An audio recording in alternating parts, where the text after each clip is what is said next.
Продолжаем рубрику «Топ испанских ошибочек». Выражение «más mejor». Вот так говорить нельзя. Если вы хотите сказать, что что-то лучше, самый лучший муж, прибавляем «el» и получается «el mejor marido». И вот это будет самый лучший муж.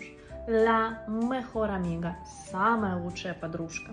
Если вам нужно что-то сравнить, у нас идет mejor que, и сюда мы не впендюриваем никакой артикль. Это café es mejor que otro, или tú hablas español mejor que yo. Если нам нужно выразить, что что-то намного лучше, вот сюда мы mucho mejor.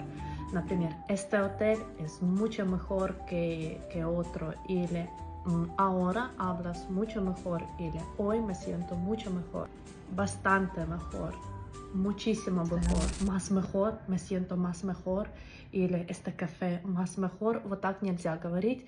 В это время, когда вы такое произносите, умирает в лесу цветочек. Поэтому, por favor.